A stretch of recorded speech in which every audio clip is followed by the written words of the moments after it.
So welcome to the next lecture. Today I am going to discuss about the LC oscillations. LC oscillations आपके AC का second last chapter है और जैसा कि नाम से जाहिर है आपके लिए इसमें L और C कंपोनेंट होंगे। अभी तक जो हमने आपको पढ़ाया है उस पूरे अल्टरनेटिंग करंट वाले चैप्टर में भाई अलग अलग एलिमेंट के सर्किट हमने डिस्कस किया। एक बार कैपेसिटिव सर्किट था, एक बार इंडक्टिव सर्किट था, एक बार रेजिस्टिव सर्किट था, एक ऐसा सर्किट था जिसमें ये तीनों कंपोनेंट मौजूद थे। आज हम एक ऐसे आइडियल सर्किट के बारे में बात करने जा रहे हैं जिसमें सिर्फ दो कंपोनेंट होंगे, L और C।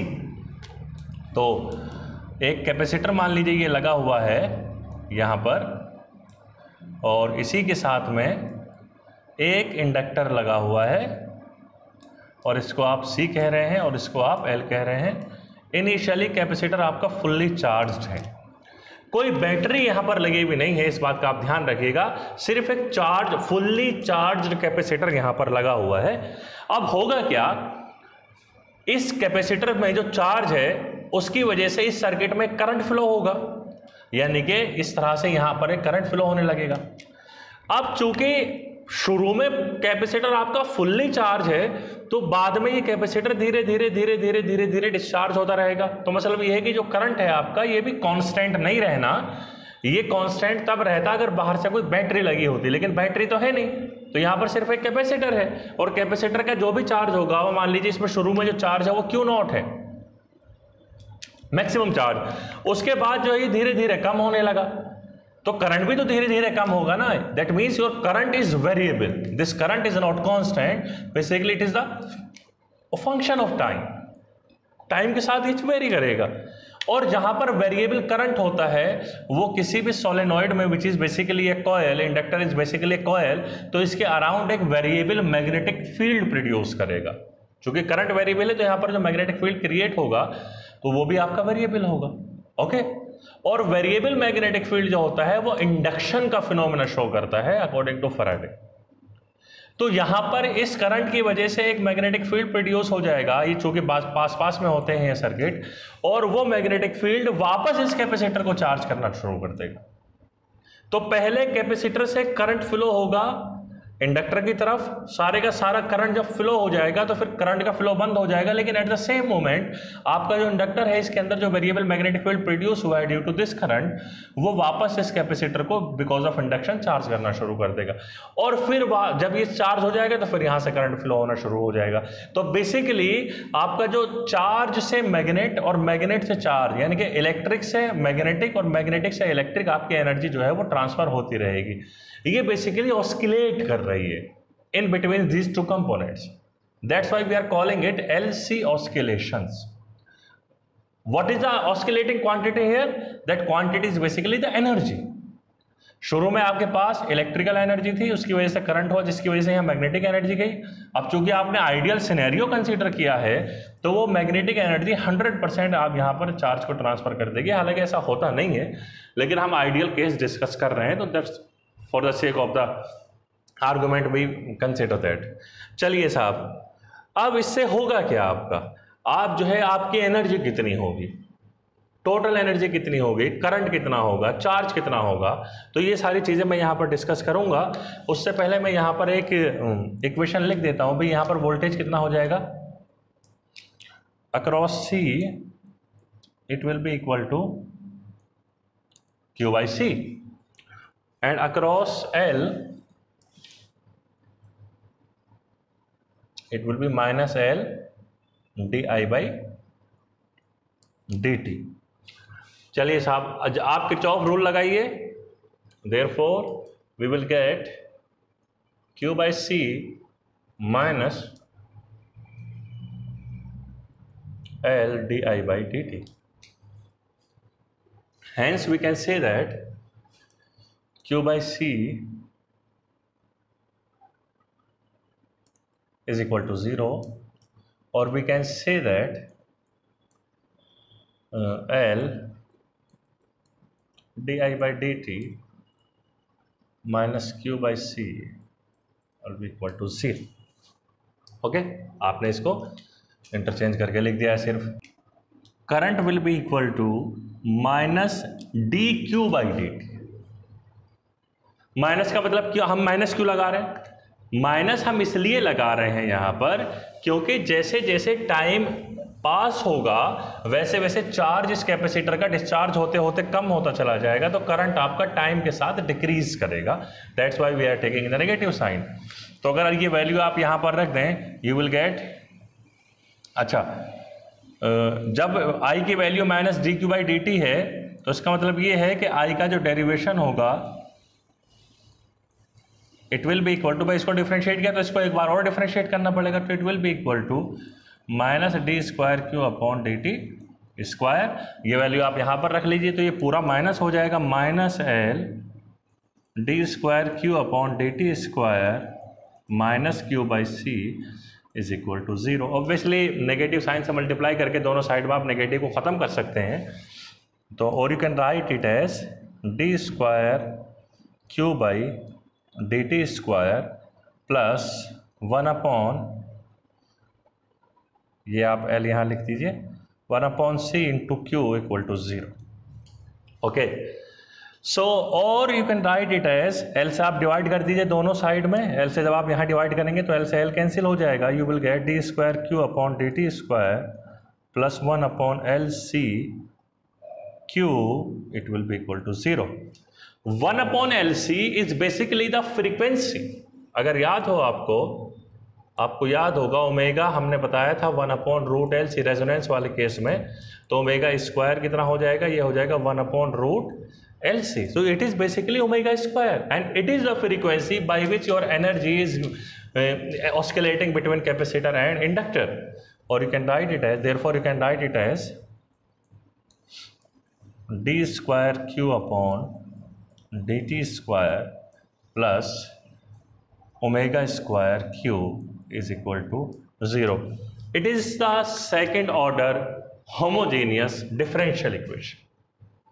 ये इक्वेशन सॉल्व करना आपको नहीं सिखाया जाता है 12th क्लास में, लेकिन आप एक बात याद रखिए, जिस तरह से क्वाड्रेटिक इक्वेशन होती है उसके दो सोल्यूशन होते हैं क्योंकि उसकी पावर 2 होती है। इस तरह से अगर कोई इक्वेशन ऐसी जो पॉलिनोमियल 3 और थर्ड ऑर्डर का है जिसकी पावर 3 हो तो उसके 3 सोल्यूशन होते हैं। इसी तरह से ये एक डिफरेंशियल इक्वेशन कहलाती हैं, यहाँ भी पावर पे बेस होता है सोल्यूशन। तो यहाँ से जब आप इस क्यू को सॉल्व करके लाएंगे, अब कैसे सॉल्व करके लाएंगे ये तो मैं नहीं बता सकता यहाँ पर क्योंकि वो आपके सिलेबस के बाहर की बात हो जाएगी, लेकिन इस क्यू के 2 सोल्यूशन होंगे क्योंकि सेकेंड ऑर्डर इक्वेशन है, और 2 सोल्यूशन वो होंगे, एक सोल्यूशन आपका होगा Q equal to some constant, let us assume that constant is Q naught sin omega t, and the second solution will be equal to, mathematics के हिसाब से ये दोनों सोल्यूशन इक्वली पॉसिबल हैं इस इक्वेशन के, लेकिन फिजिक्स इन दोनों में से एक सोल्यूशन को डिस्कार्ड करता है। यहाँ पर वो कौन सा सोल्यूशन है डिस्कार्ड जो करेगा, आप जरा गौर करें इस सर्किट के ऊपर,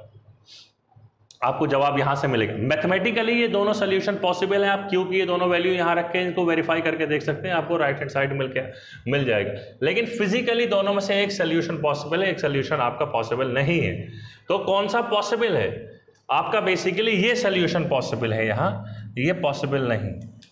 ऐसा मैं क्यों कह रहा हूं, उसकी वजह यह है कि इनिशियली जब टाइम t इक्वल टू 0 था उस वक्त कैपेसिटर फुल्ली चार्ज है, मतलब ये हुआ उस वक्त आपका जो चार्ज होना चाहिए वो Q नोट मैक्सिमम चार्ज होना चाहिए। अगर टाइम t इक्वल टू आप 0 रखें तो साइन 0, ये साइन 0 की वैल्यू 0 हो जाती है तो Q इक्वल टू 0 हो गया, हालांकि है कितना Q equal to time t equal to 0 पर Q नोट। तो ये सोल्यूशन आपके फिजिकल कंडीशन को रिप्रेजेंट नहीं कर रहा, और यहां पर जब आप t की वैल्यू 0 रखेंगे cos 0 की वैल्यू 1 होती है, that in that case Q will be equal to Q naught. That means this solution is basically verifying your boundary condition, verifying your physical circuit which you have taken. इसका मतलब ये हुआ कि आप सिर्फ ये इस सोल्यूशन पर गौर करेंगे। अब हमने बताया था कि आपको चार्ज जब निकल के आ जाए तो I कितना हो जाएगा, I will be equal to derivative of charge, अभी मैंने बताया है ये माइनस साइन के साथ, माइनस है यहाँ पर आप देखिए माइनस। अच्छा जी, तो इस अब चार्ज का सोल्यूशन आप ये वाला ले रहे हो तो Q नोट तो कांस्टेंट है, माइनस Q नोट बाहर ले लीजिए, कॉस ओमेगा टी का डिफरेंशिएशन हो जाएगा माइनस साइन ओमेगा टी, और फिर ओमेगा टी का आप फर्दर डिफरेंशिएशन करोगे इनटू ओमेगा आ जाएगा ये। That means your current is equal to minus, और सॉरी माइनस माइनस प्लस हो गया, plus omega Q not sine omega T, और you can say that I is equal to I naught sin omega t, where I naught is nothing but omega q naught. This is the maximum current which can flow in this circuit. आपको देख रहे हैं कि current जो है आपका frequency के साथ वेरी कर रहा है, करंट भी आपका. Now what will be the total energy of this system? Total energy कितनी हो जाएगी आपकी? यहां पर दो तरह की एनर्जी हैं. एक कैपेसिटर की एनर्जी, इसको आप इलेक्ट्रिकल एनर्जी कहते हैं, it is equal to half Q square upon C. Capacitor की एनर्जी के कई सारी फॉर्म्स हैं, क्यू वी स्क्वायर है, हाफ सी वी स्क्वायर है, लेकिन आप मैं यहाँ पर वो वाली फॉर्म यूज़ कर रहा हूँ जिसकी वैल्यूज़ मुझे पता है. तो मुझे क्यू भी पता है और सी तो इसका कैपेसिटेंस है ही. और मैग्नेटिक की एक ही फॉर्म होती है, हाफ एल आई स्क्वायर. तो ये वो एनर्जी है जो इसके अंदर स्टोर रहती है और फिर यही एनर्जी बाद में इस एनर्जी में कन्वर्ट हो जाती है, फिर ये वापस इसको आके यहाँ कन्वर्ट कर देती है. तो अब एक सवाल आता है यहाँ पर. ये सवाल क्या पूछा जाता है? सवाल ये पूछा जाता है, प्रूव दैट, 3 नंबर का सवाल आता है एग्जाम में, बोर्ड में. Prove that the total energy in the case of LC oscillation is independent of time, और total energy of the LC oscillation circuit is constant. अब हम ये कैसे प्रूफ करेंगे? क्या ये कांस्टेंट है? नहीं, ये कांस्टेंट नहीं है, क्योंकि Q आपका वेरिएबल है, चार्ज आपका वेरी कर सकता है अकॉर्डिंग टू दिस इक्वेशन. क्या ये कांस्टेंट है? नहीं, ये भी कांस्टेंट नहीं है, क्योंकि आपका करंट भी वेरी कर सकता है अकॉर्डिंग टू दिस इक्वेशन. लेकिन इनका जो सम होगा that will be constant and we have to prove that. अब देखिए उसको कैसे प्रूव करते हैं. So the total energy will be the sum of electrical energy plus magnetic energy. Electric energy is Q square upon 2C. Q की value हम निकाल चुके हैं, Q naught cos omega t. That means it will be Q naught square. Remember, Q naught is the maximum value of the circuit, of the maximum value of the charge on a capacitor. So it is going to be constant quantity. लेकिन cos square omega T जो है ये time के साथ very होता है, इसलिए ये कंबाइंड वेरिएबल है डिवाइडेड बाई 2c. इसी तरह से आपका magnetic energy half L I square and it is equal to half L, what is the value of I? I is equal to I naught sine omega t. लेकिन मैं I की ये वाली value use ना करके ये करूंगा, क्योंकि मुझे ओमेगा चाहिए यहाँ से, तो और Q नॉट भी चाहिए, इस वाले में Q नॉट मौजूद है. तो ये हो जाएगा आई स्क्वायर का मतलब omega square Q not square, omega square Q not square and sign square omega T. इसका एक एडवांटेज मुझे ये भी हुआ, L इंटू ओमेगा स्क्वायर, अगर मैं L को यहाँ ले जाऊँ तो L into omega square will be equal to 1/c. तो इस पूरे को रिप्लेस किया जा सकता है 1/c से, तो it will B Q not square sine square omega T. L omega square की वैल्यू 1/c, यानी कि ये 2 के साथ आए. चलिए जी, अब आप दोनों को ऐड कर लीजिए. देखिए, मैग्नेटिक एनर्जी भी टाइम पर डिपेंड कर रही है, इलेक्ट्रिकल एनर्जी भी टाइम पर डिपेंड कर रही है, दोनों में से कोई सी भी कांस्टेंट ऑफ टाइम नहीं है. लेकिन जब आप इन दोनों का सम लोगे तो यू ई का मतलब हो गया Q not square cos square omega T divided by 2c plus U M का मतलब हो गया Q not square sine square omega T divided by 2c. That means Q not square upon 2c common आ सकता है, दोनों जगह मौजूद है, और अंदर बचा आपका cos square omega T plus sign square omega T. And this is the identity of trigonometry, जिसकी वैल्यू 1 होती है, cos square theta plus sine square theta. Theta की जगह ओमेगा इंटू टी है बस, तो ये 1 हो गया. That means the net energy of the circuit it will be equal to Q not square upon 2c. Hence total energy is independent of time, or you can say total energy is the constant in time. Time पर depend ही नहीं करती आपके. तो ये 3 number में सवाल आता है, ये आपको पता होना चाहिए कि इसको कैसे किया जाता है.